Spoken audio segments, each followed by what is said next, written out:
Welcome to Pointers TV. Former Prime Minister Raila Odinga has told off critics over the noise that pushed Adani to pull out of the deal to revamp the Jomo Kenyatta International Airport.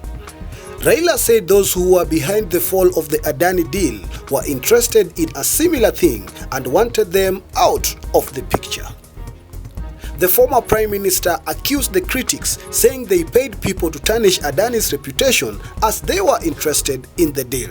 Adani, given them Bombay airport used to be so dilapidated, fly infested and so on.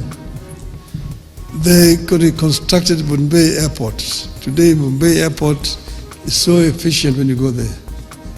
You want to look at the Delhi airports.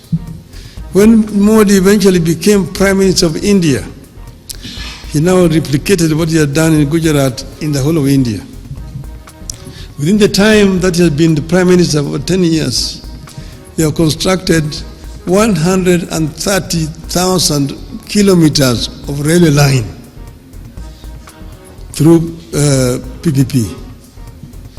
They have, in almost every state in India has got 2 international airports in India. All this being done through PPPs. And that's why when Adani came here to want to do this airport, and too much noise was being made in Parliament for no reason at all, they pulled out. The Red Airport is just like here, it is. It's as it is. They are not taking it away. They are bringing their money to do it. They are bringing their money to do it. And they will charge for over 30 years so that they don't charge so highly. He also added that now a similar arrangement is happening in Kigali, Rwanda. They are building Kigali International Airport, the same thing Adani wanted to do in Kenya. Kigali is also now going to be the hub in this region, not Nairobi, because of the noise made by other parties which were also interested in doing what Adani was supposed to do and pay people under the table to make noise in newspapers. Now, a similar arrangement is happening in Kigali. So the Qataris are building Kigali International Airport in the same terms like Adani wanted to do here. So Kigali is going to be the hub in this region, not Nairobi, because of noise being made by other parties which were also interested in doing what Adani was supposed to do and paying people down under the table to make noise every day in the newspapers. Shame on them. Shame on them. We need to wake up as a country, because if we don't wake up, we're going to continue to sleep. Now, let's put aside the Adani politics and switch back gears to some TBTs when William Ruto was once an ODM trusted member, and when his time for exit was almost nearing, this is what he had to say. Hii chama ya ODM sasa nasikia iko sheria mbili. Rule number 1, the party leader is right. Rule number 2, in case of doubt, refer to rule. William Ruto also decided to remind some people that for Raila to become the Prime Minister, he needed his support, and of which he also ensured that he supported Raila Odinga, na yeye pia alikuwa mtu wa baba. Ati sisi ni watu ya baba. Sio ni sawa? Si hata mimi nilikuwa mtu ya baba? Ama? Kwani mtu ya baba ya saa hii na mtu ya baba ya zamani ni the same? Ama namna gani? Na mimi nauliza nyinyi, ndio Raila aitwe Prime Minister leo, nani alichangia? And now, let us remind ourselves when Raila was still at his prime.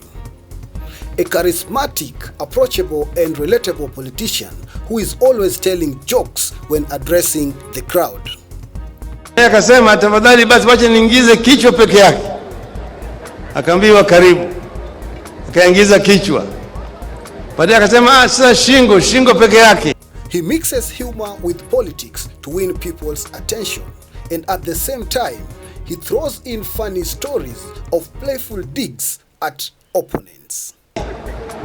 Akaambiwa karibu, akaingiza shingo. Sasa nundu yangu sasa inayeyuka, kuna mafuta, tafadhali niingize na nundu yangu. Akaambiwa karibu.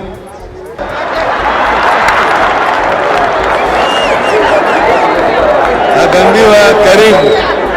Alipoingia kabisa ndani ya hema, akaangalia jamaa, akamwambia unajua hema hii ni kidogo, haitoshi mimi na wewe. Kwa hiyo wewe sasa. This is the Raila you know. This is the Raila we know. The Raila who knows how to use humor to break down complex political topics and connect with ordinary citizens. Manake mnajua asante ya punda ni nini? Asante ya punda ni nini? Hakuna ingine ambaye inashinda punda.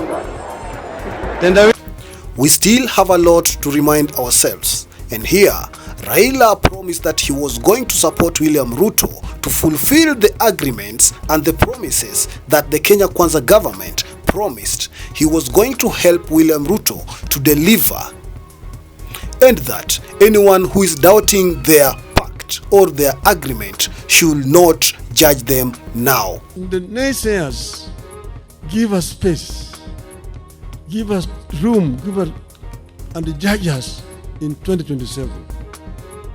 And we have said this is going to remain in place up to 2027.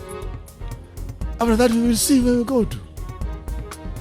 Even if you are saying one term, so what?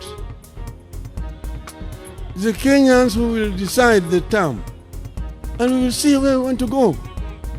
I am confident when that time comes, we will face Kenyans squarely and tell Kenyans, this is why we did ABCD, this is where we want to go. Utasema yako, tutasema yetu. Tuone wa Kenya watamini nani. So hivyo mimi sina wasiwasi. Piga kelele namna hiyo. Weka tu. Mr. Odinga also decided to take us back to some history. This was back in 2003 during the Kibaki government, when he was the Minister of Roads. The story of Nairobi Thika Superhighway, where Odinga said he was the one who introduced the idea, he drafted it and implemented it. But right now, so many people are claiming credit. In times like this, it is possible to be lost in competing campaigns or populism and forget that leading means making decisions that may sometimes invite booing instead of cheers. I have been there, I've been cheered and have been booed. I was once set up against the people when I set about clearing the ground for the Thika Superhighway and the bypasses around Nairobi. Today, everyone claims credit for Thika Superhighway and the bypasses. My colleagues in Parliament once disowned me when, together with KANU, I championed the Constitution Review Commission that laid the groundwork for what became the 2010 Constitution, and which everyone claims credit for today.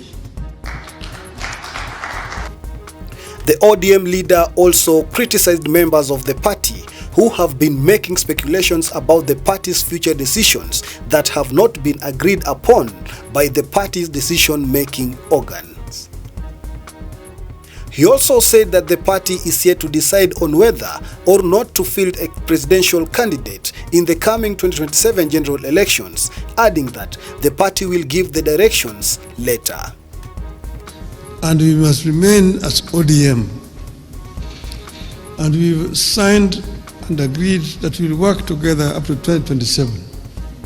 We have not passed any resolution as a party to say how we're going to go into the election of 2027. So wherever you are, don't commit the party to some things which have not been discussed. Let those things be discussed first. We are ODM. Who's told you that ODM will not have a candidate in 2027? was told you. So first, think as ODM. We have a clear plan that we have negotiated and we have agreed on, and let us continue to implement that plan. Other decisions we'll take when the time comes.